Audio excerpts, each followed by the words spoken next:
ఒకరు షర్టు మడత పెట్టాల్సిన టైం వచ్చేసిందంటే మరొకరు కుర్చీని మడత పెట్టేస్తాం అంటున్నారు. ఈ రెండు డైలాగ్స్ వింటే ఇప్పటికే మీకు అర్థమైపోయి ఉంటుంది. ఏపీ పాలిటిక్స్ లో రెండు ప్రధాన పార్టీల అధినేతలు పేల్చిన మాటల తూటాలు అని. ఎలక్షన్ టైం దగ్గర పడే కొద్దీ మాటల హీట్ పెరుగుతోంది. ఇప్పటి వరకు మాటలతో కౌంటర్లు వేసే అధినాయకులు ఇప్పుడు డైలాగ్ వార్లోకి దిగారు. ఓ పక్క వైసీపీ అభ్యర్థులను ఖరారు చేస్తూ దూకుడుగా ముందుకు వెళ్తుంటే టీడీపీ, జనసేన ఇంకా పొత్తుల గుద్దులాటలో సీట్ల కేటాయింపుల సిగపట్లలలో చాలా బిజీగా ఉంది. మరోపక్క ఈ పొత్తుల ముచ్చట్లోకి బీజేపీ కూడా రాబోతుందని హింట్ ఇచ్చేశారు జనసేన అధినేత పవన్. రామమందిర నిర్మాణం జోష్తో ఉన్న బీజేపీ ఈసారైనా ఏపీలో బోణీ కొట్టాలని చూస్తోంది. పొత్తులలో తనదే పైచేయిగా ఉండాలని చూస్తోంది. మరోపక్క వైఎస్ షర్మిల అన్నను గద్దె దింపుతా అంటూ శపథం చేసి మరీ ఈ జగనన్న ఎవరో నాకు తెలీదు అంటూ కొత్త రాజకీయానికి తెరలేపారు. ఏ పార్టీకా పార్టీ మేమి గెలుస్తామంటే కాదు మేమి గెలుస్తాం అన్న ధీమాతో గుండెలపై చేతులేసుకొని మరీ చెబుతున్నారు. మరి ప్రజల చేతులు ఏ పార్టీ వైపు చూపునున్నాయి? పార్టీల వ్యూహాలు ఎలా మారనున్నాయి? అసలు 2024లో సీఎం కుర్చీని అధిష్ఠించబోయేది ఎవరు? సర్వేలు ఏం చెబుతున్నాయి? ఏపీలో ఎన్నికల వేడి రాజుకుంది. నెలల దూరంలోకి సార్వత్రిక ఎన్నికలు వచ్చేశాయి. ఇక ఏపీలో పార్టీల బలాబలాలు మీద సర్వే ఫలితాలు వెలువడుతున్నాయి. ఇప్పటికిప్పుడు ఎన్నికలు వస్తే ఎవరి బలం ఏమిటనే అంచనాలు వెలువడుతున్నాయి. జాతీయ స్థాయిలో పేరు ప్రఖ్యాతలు ఉన్న సంస్థల నుంచి సైతం సర్వేలు వెలువడుతుండటంతో రాజకీయంగా చర్చనీయాంశంగా మారింది. సర్వేల ఫలితాలు ఎలా ఉన్నా ప్రధానంగా పార్టీ క్యాడర్లో మనోస్థైర్యాన్ని నింపటం, ఆత్మవిశ్వాసంతో ఎన్నికలకు సిద్ధమయ్యేలా చూడటం, వలసల్ని నిరోధించటం, గెలుపుపై భరోసా ఇచ్చే లక్ష్యాలతో కొత్త వ్యూహాలకు పదును పెడుతున్నాయి పార్టీలు. ఎన్నికలు ముంచుకు వస్తున్న తరుణంలో పోటాపోటీగా బహిరంగ సభలు పెట్టి హోరెత్తిస్తున్నారు. వైసీపీ సిద్ధం పేరిట భారీ బహిరంగ సభలు నిర్వహిస్తోంది. రాప్తాడులో జరిగిన సిద్ధం భారీ బహిరంగ సభ రికార్డులను సైతం తిరగరాసింది. అక్కడ జగనిచ్చిన స్పీచ్ సైతం క్యాడర్ని ఉరకలు పెట్టించినట్టు అయింది. అసలు ఆ సభకు వచ్చిన జనాలను చూసిన రాజకీయ విశ్లేషకులు సైతం నోరెళ్లబెట్టేశారు. ఇసుకేస్తే రాలనంత జనం. ఇక టీడీపీ విషయానికి వస్తే రా కదిలిరా పేరిట చంద్రబాబు పర్యటనలు సాగిస్తుంటే మరోపక్క లోకేష్ నేతలందరినీ కలిసి ఒకే తాటిపైకి తీసుకువచ్చే ప్రయత్నం చేస్తున్నాడు. ఇక జనసేన అధినేత పవన్ ఇప్పటికే పలుమార్లు పలు బహిరంగ సభలలో పొత్తుతోనే వస్తామని ప్రకటించారు. ఒంటరిగా వైసీపీని ఎదుర్కోవటం కష్టం అంటూ టీడీపీతో పొత్తు పెట్టుకుని ఎలక్షన్ సమరంలోకి దూకారు. అధికార పార్టీ వ్యతిరేక ఓట్లను చీలనివ్వం అంటూ టీడీపీ, జనసేన జతకట్టాయి. ఇంతవరకు బాగానే ఉంది. అసలు సమస్య సీట్ల సర్దుబాటు దగ్గర వచ్చింది. పొత్తులో ఉండటం వల్ల ఒక్కో నియోజకవర్గంలో అయితే టీడీపీ క్యాండిడేట్ లేదా వైసీపీ క్యాండిడేట్ పోటీ చేయాల్సి ఉంటుంది.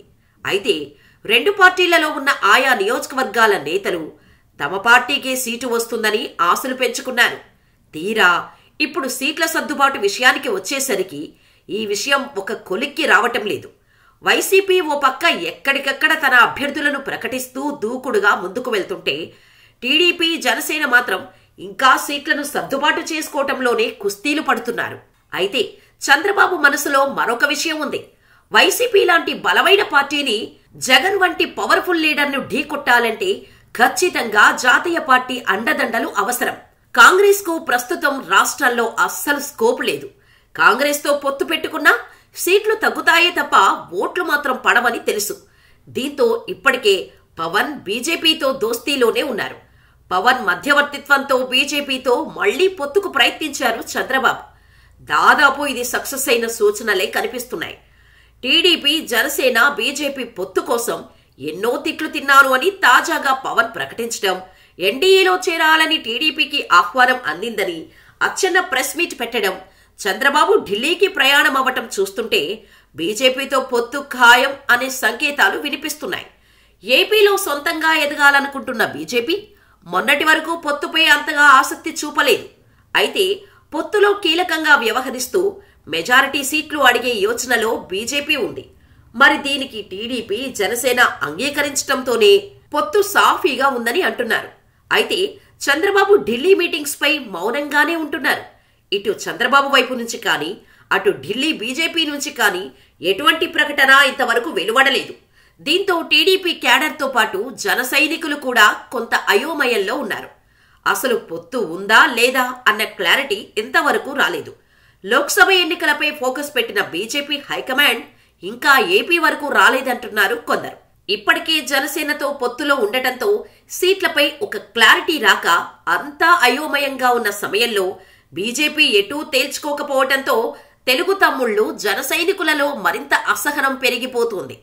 బీజేపీ ఎన్ని సీట్లు డిమాండ్ చేస్తుంది, చంద్రబాబు అందుకు అంగీకరిస్తారా లేదా సర్దుకుపోతారా అన్నది ఎటూ తేలకుండా ఉంది. ఇక కాంగ్రెస్ విషయానికి వస్తే ఎన్నికలు సమీపిస్తున్న వేళ అభ్యర్థుల ఎంపికై కాంగ్రెస్ పార్టీ ఫోకస్ పెట్టింది. రాష్ట్ర విభజన అనంతరం 2014-2019లో జరిగిన ఎన్నికల్లో కాంగ్రెస్ పార్టీ ఒక్క సీటు కూడా గెలవలేదు. 2024 ఎన్నికలను అత్యంత ప్రతిష్టాత్మకంగా తీసుకుంది కాంగ్రెస్. ఇప్పటికే షర్మిలను ఏపీ పీసీసీ అధ్యక్షురాలిగా ప్రకటించింది. కాంగ్రెస్ అధ్యక్షురాలి బాధ్యతలు తీసుకున్న షర్మిల దూకుడుగా ముందుకెళ్తున్నారు. జిల్లాల పర్యటన ద్వారా ప్రజల్లోకి వెళ్లారు షర్మిల. అంతేకాకుండా సొంత అన్నపైనే తిరుగుబావుట ఎగురవేశారు. నువ్వు చేసిన అభివృద్ధి ఎక్కడా చూపించు, ప్రజలను మోసం చేస్తూ రాష్ట్రాన్ని నాశనం చేస్తున్నావంటూ వైఎస్ షర్మిల జగన్పై ప్రత్యక్షంగా యుద్ధం చేస్తోంది. అయితే ఇద్దరూ కూడా దివంగత ముఖ్యమంత్రి రాజశేఖర్ రెడ్డి వారసులు. ఇద్దరు మాట ఒకటే, తండ్రి ఆశయాల బాటలోనే మా పయనం, లక్ష్యం ఒకటే అయినప్పుడు కలిసి నడవాల్సిన ఇరువురు చెరో రేవుకు చేరుకొని పరస్పరం విమర్శలు చేసుకుంటున్నారు. అన్న పతనాన్ని కోరుకుంటున్న ఆంధ్ర ఆడపడుచు అని, తోడబుట్టిన అన్న పతనాన్ని కోరుకుంటూ పుట్టింటి గౌరవాన్ని మట్టిలో కలుపుతున్న షర్మిల రాష్ట్రాన్ని తన ఇల్లుగా భావించగలదా అనేది ప్రజల్లో రేకెత్తుతున్న ప్రశ్న. అసలు షర్మిల వ్యూహమేంటి? రానున్న ఎన్నికల్లో కాంగ్రెస్ అధికారంలోకి వస్తుందా అంటే 100% ఆంధ్రప్రదేశ్లో కాంగ్రెస్ అధికారంలోకి రాలేదు. ఎందుకంటే సంస్థాగతంగా పేరున్న నాయకులు లేరు. పవర్ఫుల్ లీడర్స్ ఆ పార్టీలో నిల్. పైగా రాష్ట్రాన్ని అన్యాయంగా విడగొట్టిందన్న చెడ్డ పేరు ఉంది. ఈ విషయాన్ని ఆంధ్ర ప్రజలు ఇంకా జీర్ణించుకోలేకపోతున్నారు.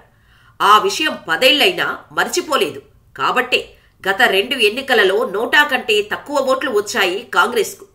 జగన్ పెట్టిన సంక్షేమ పథకాలు, సీఎం తీసుకువస్తున్న విప్లవాత్మకమైన మార్పులు ఒక్క రాష్ట్ర స్థాయిలోనే కాదు, అంతర్జాతీయ స్థాయిలో సైతం పేరు వచ్చింది. అంతేకాకుండా జగన్ తీసుకువచ్చిన వాలంటీర్ వ్యవస్థపై దేశవ్యాప్తంగా ప్రశంసలు వచ్చాయి. కానీ రాష్ట్రంలో ఉన్న ప్రతిపక్ష పార్టీలు మాత్రం వాలంటీర్ వ్యవస్థ వేస్ట్ అని అన్నారు. అయితే వీరి కామెంట్స్ కు ప్రజలు కూడా గట్టిగానే కౌంటర్ ఇచ్చారు. తాను ప్రవేశపెట్టిన సంక్షేమ పథకాలే మళ్లీ తనను సీఎంగా చేస్తాయని జగన్ ధీమా వ్యక్తం చేస్తుంటే, కూటమి ఓట్లతో గెలిచి మేమే అధికారం చేపడతామని టీడీపీ, జనసేన చెబుతున్నాయి. బీజేపీ అయితే కేంద్రంలో ప్రవేశపెట్టిన పథకాలను రూరల్ ఏరియాస్లో ప్రచారం చేస్తూ డబుల్ ఇంజన్ సర్కార్ రావాలంటూ చెప్పడంతో పాటు అయోధ్య రామ మందిర సింపతిని వాడుకునే ప్రయత్నం చేస్తోంది. ఇక కాంగ్రెస్ అయితే తామే రాష్ట్రానికి ప్రత్యేక హోదా తీసుకువస్తామని చెబుతున్నారు. అయితే కాంగ్రెస్ కేంద్రంలో అధికారంలోకి వచ్చినప్పుడు మాత్రమే అది సాధ్యపడుతుంది. ప్రస్తుతం ఉన్న పరిస్థితులను బట్టి చూస్తే దక్షిణాదిలో కర్ణాటక, తెలంగాణలో తప్పితే అసలు ఎక్కడా కాంగ్రెస్ ప్రభావం కనిపించడం లేదు. ఇక దక్షిణాదిలో సైతం పూర్తిగా పట్టును కోల్పోయింది. అటువంటప్పుడు హోదా విషయం కాంగ్రెస్ ఎలా నెరవేర్చుతుంది అన్నది ఇక్కడ ప్రశ్న. దాదాపు అన్ని సర్వేలు కూడా జగనే మళ్లీ సీఎం అయ్యే ఛాన్సెస్ ఉన్నాయని చెబుతున్నాయి. దీంతో సోషల్ మీడియాలో సైతం ప్రతిపక్షాలు ప్రచార జోరుని పెంచాయి. ప్రస్తుతం ఏది జరిగినా సోషల్ మీడియా ఇన్ఫ్లుయెన్స్ ఉండటంతో ఆ రకంగానైనా వైసీపీని బీట్ చేసే పనిలో పడింది. అయితే వైసీపీ అన్ని పార్టీల కంటే ముందే సోషల్ మీడియాలో తన ప్రచారాన్ని స్టార్ట్ చేసింది కూడా. ఇక తుది నిర్ణయం ప్రజల చేతుల్లోనే ఉంది. మరి చివరికి ఏం జరుగుతుందో చూడాలి.